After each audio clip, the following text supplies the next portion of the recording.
Hello, everyone. Welcome back. And I'm back with Dr. Nicole Robinson, and I'm here with special guest Brenda Cooley.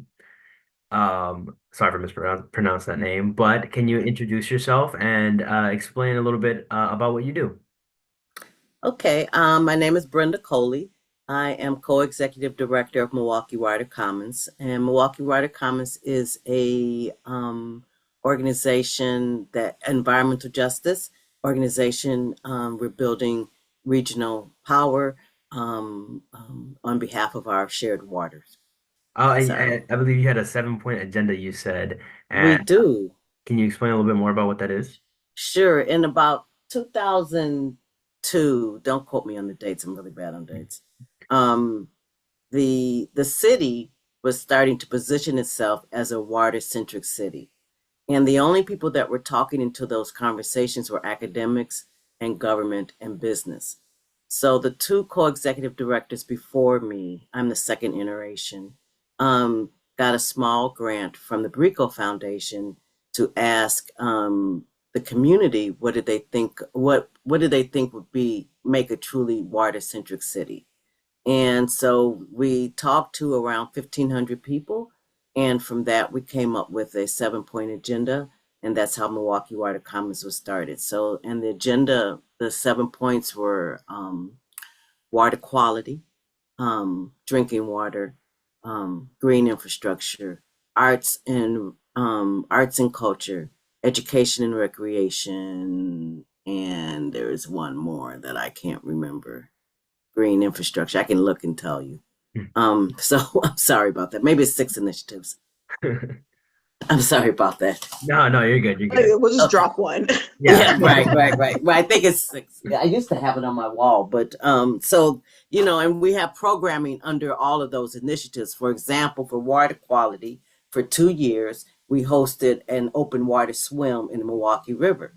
And our thing around these issues is to make sure that they're multicultural. So we and anti-racist, that's a big thing for us. We're trying to really engage people back to the water who've been disengaged through no fault of their own. So we hold this swim. It was for a mile and a half, open water swim, and we can't do it now because it's being the river is being dredged. I don't know if you know that the river is being dredged because it's an area of concern from legacy contaminants, mostly from foundries, and so they're dredging it now, so it's shut down parts of it. But this open water swim, where we made sure we had people of color there, we gave out free swimming lessons because there's something different to swimming in open water. We tested the water to make sure people were going to be safe that day, and we would have over 100 people, back in the river, and no one has swam in that river in 100 years.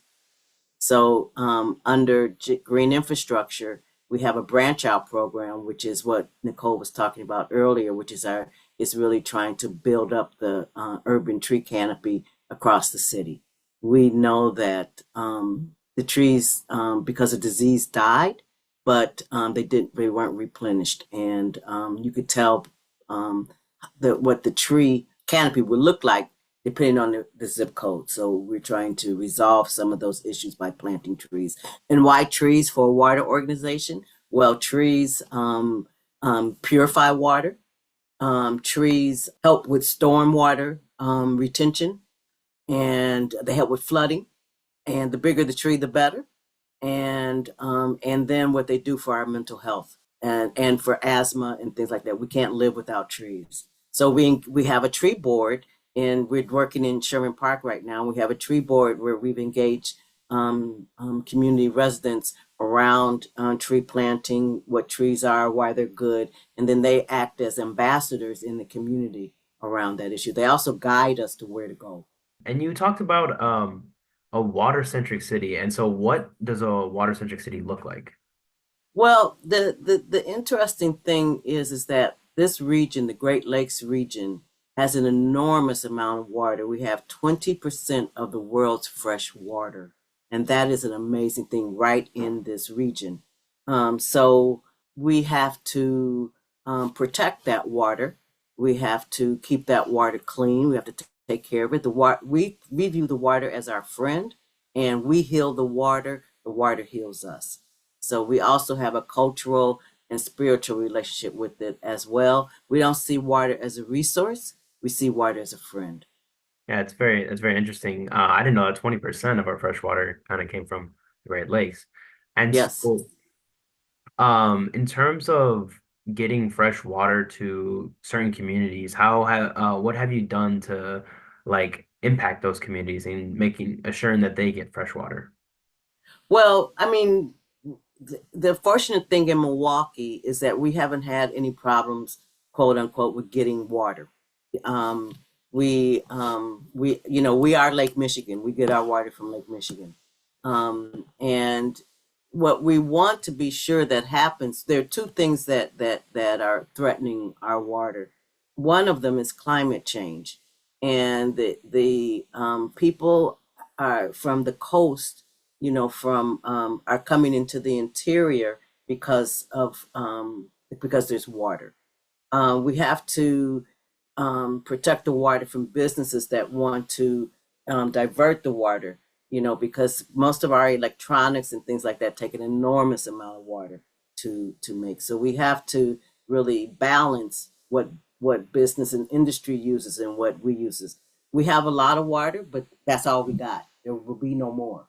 So we have to protect what we have, and we must make sure that whatever challenges we have with water, we do not resolve those on the backs of poor and disadvantaged communities, because that's one of the issues that's happening in Detroit, Benton Harbor, all those kinds of things. The problem with our water right now, we have great water. Our water is clean. The problem is the pipes. We have 80,000 lead laterals in the city of Milwaukee, and there's no amount of lead that is safe for a human being, and especially for young brains and pregnant women. So we have been in the fight, in advocating for the replacing of lead laterals, which we've been in it for the past 10 years, and we've made some progress. And now there is a will to change these lead laterals. And that's awesome. Yeah, I know that lead is very, very bad for people. Hmm. And so I'm glad that you guys are taking a step and fighting for a cleaner pipe system, you know. And Yeah, we're advocating for that. We're not the only ones, but we were probably the first ones in the city to advocate for for lead lateral replacement. that's awesome. Yeah. And so like what are other initiatives have Milwaukee Water Commons done? Well, we have what we call a water school. And water school is for adults. It's what we do is we engage nonprofits or churches or community groups or gardening clubs to come and join us. And we have what we do is we have um, you participate in a class where you learn about your water footprint, all these kinds of things around taking care of the water. You come one Saturday a month from June until September. One day we take folks up to Mothie Lake, and these are folks, Black, white, Latino, natives who have not been engaged with the water. And we set up stations. We set up a fishing station. We set up a kayaking and a canoeing station and a swimming station. And folks bring we know that for adults to come to recreate like that, they want to bring their children with them, so they bring their families, and we set up a safe situation for them to engage with the water. So that's and then we give each group, you have to bring a group of 5 people, and then we give that group $5,000 to do a water project, and they just have to show it to 25 people. And so they do a water project, and that's how we get connected. We also have artists. We have cultural, artistic initiative, and we really work with artists, especially artists of color, to really represent water in their art. So we have an artist in residency program. We have a cultural arts manager, because we know that people look at water in different kinds of ways. And so, and then the biggest thing every year we have, last year was our 10th anniversary. we have a celebration at Lake Michigan called We Are Water. And it's a beautiful spiritual, cultural celebration, multicultural celebration, and it's been very meaningful for us. And we have 300 or 400 people there.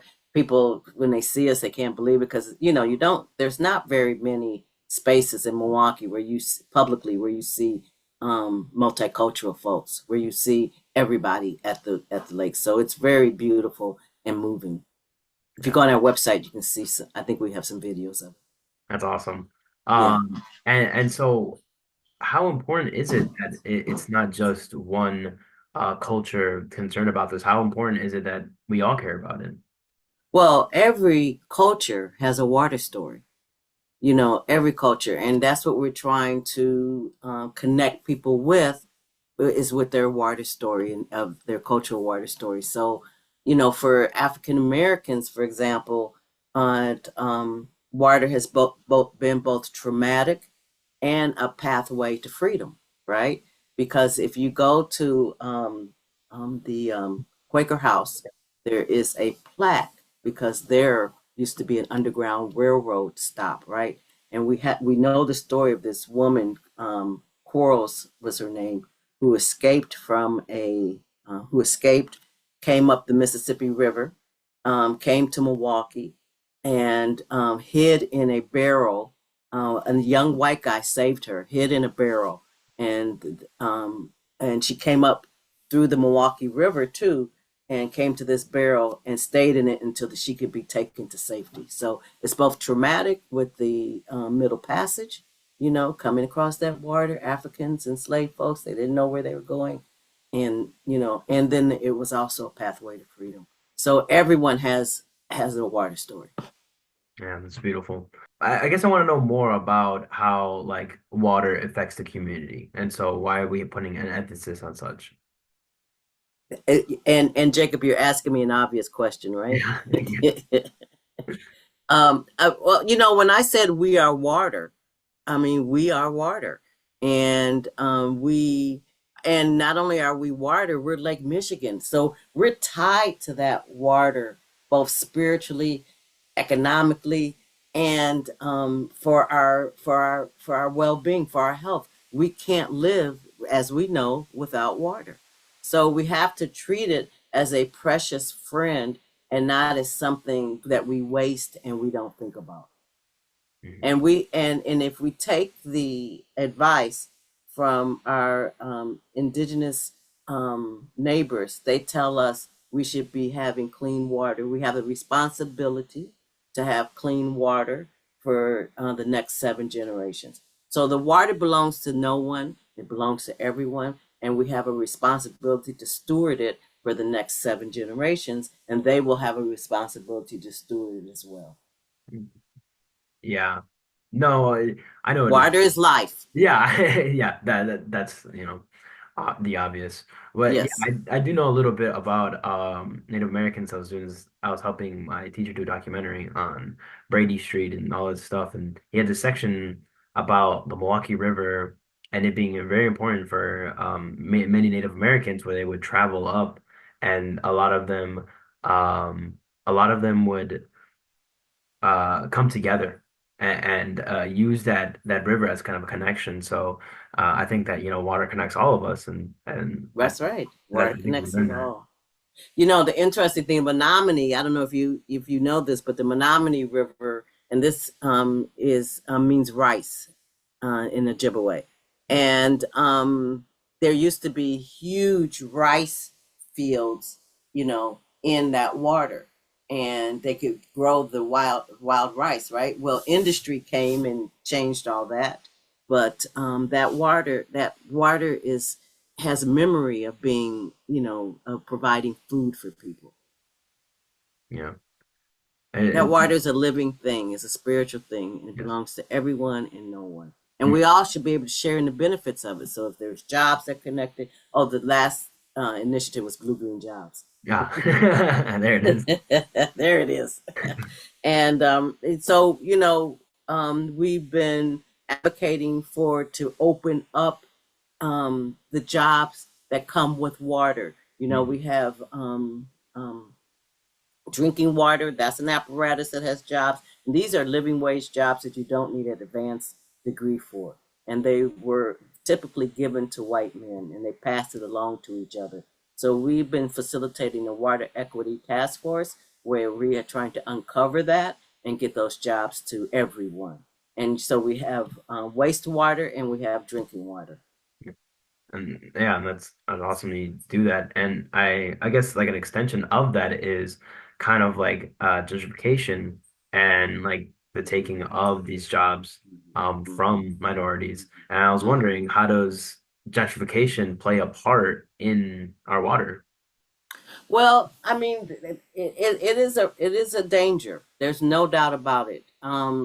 When we talk about green infrastructure, we're really talking about using natural ways and pathways to improve a community's, relationship, how they get water, But that comes with when we moved into our neighborhood. I wanted to be sure that the community has some kind of understanding that we weren't there to gentrify that neighborhood.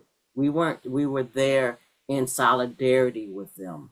So we did all kinds of things for them to know that we're not trying, because when you see a new development, and it was a neighborhood development, Sharon and Larry Adams developed the building that we were in and asked us to come there. So we wouldn't have came there if there wasn't that community tie.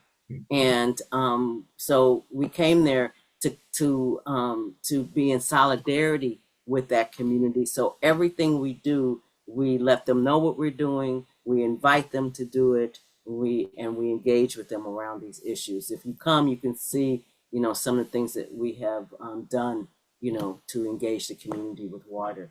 But we're not there to gentrify them. See, and the thing is, when you're talking to people about water, and you really want to give them information so that they can make an informed decision about it. We can't expect them to have the same. I mean, I live and breathe water, right? I mean, that's my job. I don't expect the lady across the street to be there with me, but I do need to give her some information so that she can make an informed decision about how things are going in her community. Mhm. How important is getting this information out? Well, it's interesting. We had when we first moved there, we held a community meeting on climate on water, and I don't know why I was a little I was surprised and pleased to know how many folks understood and were tracking climate change. So, people are understanding that things are changing. And for us, climate change looks like flooding. That means we have these big rain events, and for people who are, for vulnerable and disadvantaged folks, one time flood can be okay. But if you're having two or three floods in a year and you have to replace things and clean things, and, that's an injustice, because so that's something and that's why we want to use natural as much as we can infrastructure to deal with it. We call it green infrastructure. I kind of want to segue for Nicole here. Nicole, would you like to say anything? Hey, Brenda, thank you so much for sharing all of the work that you're doing, and your team. I got a chance to spend a little bit of time with them. They're phenomenal. Thank you. They're like embodied hope and love and talent. Thank you.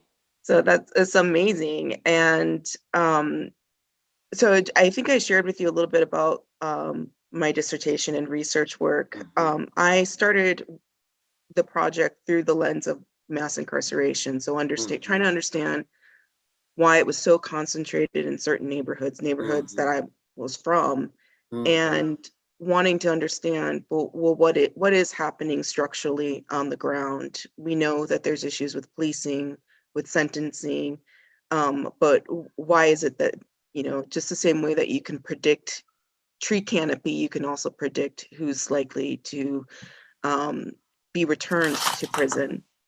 And I did a series of walking interviews, and I interviewed one man in particular who took me to 3 different homes. And while he was incarcerated, his family lost those homes that the previous generation was able to purchase. And while he was in prison, he wasn't in a position to be able to become an heir of this Black land, right? And one area that he took me to was along the waterway. And I remember the silence of it. And he's like, this is what I want as a provider, to bring my children home. And do you feel how peaceful it is? Do you feel how safe it is? And it was next to I think it's actually the water that if it were to flood, that's what the water would go. But like all the trees that are surrounding this area, it was very tranquil. And along different parts of the stop, even with other men, just there was a strong connection to nature inside of the neighborhood and not just the people. And as they were telling me the different ways that they were being displaced, some of those are typical, right? Like the evictions, the rising rent, having a criminal history, especially a violent history, domestic violence, guns, drugs, really excludes you from a lot of the housing in the city, in addition to the boarded up homes, which was like 1/3 of the housing stock. You know, we were on blocks where 6, 7 homes in a row would be boarded up. And so there was a lot of challenges for them, but they kept coming back to gentrification. And one area where I diverged from their opinion is they were saying gentrification was the result of downtown development and being 10-minute drive from downtown, 15-minute drive from the lakefront, and the new stadium, the new all of the new buildings that are coming up around downtown. And where I diverged from them is, I used GIS and was looking at the county's data set to test whether gentrification would predict recidivism. And I found that it does in the downtown area only of the city, where gentrification was furthest along. But it was the aerial view of the city where it dawned on me of like, if this is water, like the gentrifying forces. And if you look at the University of Minnesota's maps of gentrification in Milwaukee, one of the neighborhood coalition maps, the whole area is eligible for gentrification, if not gentrifying. But if you look at the aerial maps, it's Lake Michigan's in the back, and it's like, that is what is drawing it. It's not the stadium. And what was interesting is that the reinvestment strategies that were also concerned about displacement were situating displacement as an elderly person's being displaced or homeowners being displaced, as opposed to the men in my study, which would be renters, people who grew up in the neighborhood, who had a grandmother who purchased a home in the neighborhood, who are also still being displaced. So they weren't visible in those strategies. But what was also in the strategy was this common theme around water and the vocabulary that water was an untapped commodity. Yeah. I will just say this, Nicole, the same forces that oppress people are the same forces that oppress the planet. So we have a saying in our work, people and planet. So that is not surprising for me to hear, what you're saying. I forgot my train of thought, because I mean, what you're saying is so amazing around regentification. We know that the reason why we have migration to this country is because of water. When we having that from the southern border, it's because of water. They don't have any food and get jobs, right? Because of our industrial countries pollutants. It was through no fault of their own. They're disfranchised from their home because of water. So you know that there's I don't know, I wouldn't call it a danger, but there is an issue where people will come from the exterior into the middle. And our job, what we're trying to do when we call this climate justice, is to make sure that people here in Milwaukee are not, or in poor and vulnerable communities, are not left behind, that they're not dealing with climate and everyone else is not. So, we're trying to make these communities more climate resilient. Yeah, population, um, or even in the age group of 40s and 50s, huge numbers were incarcerated or under some form of community supervision, and their ability to retain land and to stay in the neighborhood, Mm-hmm. and Mm-hmm. that they're impacted by climate migration and other development. Um, I see them as like a group of people who would definitely be involved in your work and have a stake in Mm-hmm. it, Mm-hmm. not just Mm-hmm. because they're drinking the water, but because it's the same Right. land. Right. It's the same land. But we call, some of these folks, we call them climate refugees who are coming in, Mm-hmm. looking, and we could be, and we want to make sure that our own community members are not refugees around climate. Yeah, yeah.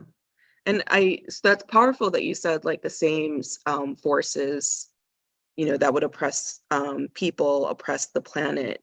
Mm-hmm. Because as I'm looking at like the downtown development, the only high rise that has 96% Black occupancy is a vertical prison. It's the Milwaukee County Detention Facility. I call That it the Radisson for offenders.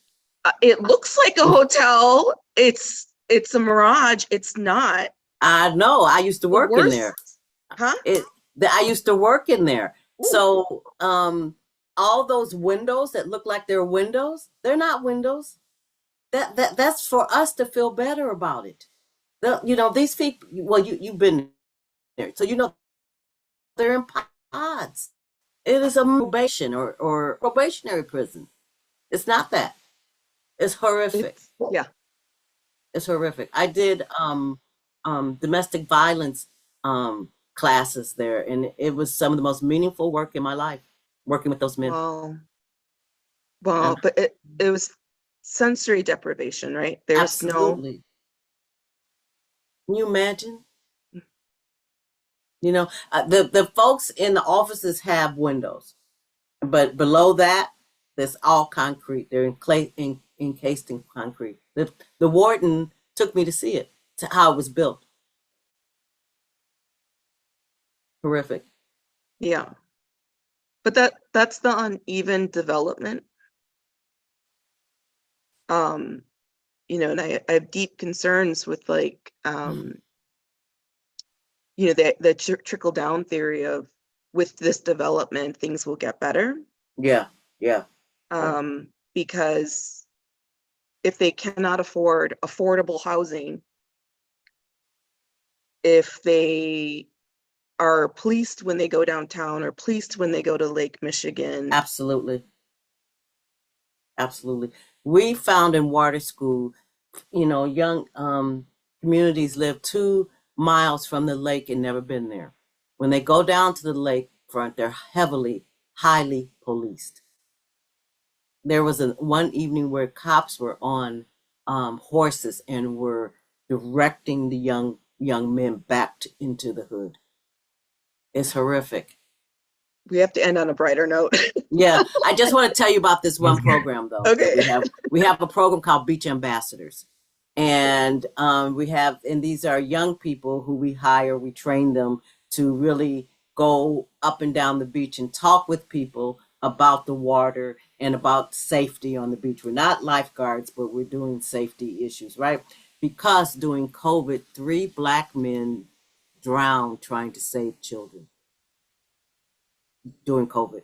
And so what a community member came to us and asked us to do something. And then we have beach Wow. ambassadors. We have this program where we're educating people about the riptides. The water may look calm on the front on the top, but underneath it could be a volcano going on. So we're teaching people, about riptides and how you can be a great swimmer, but if that tide is rumbling, you're going down. So we tell people if the water is safe, don't go in it, that kind of thing. But we're not lifeguards. We've been doing that for about 3 years now. Oh, that's beautiful. That's Hmm.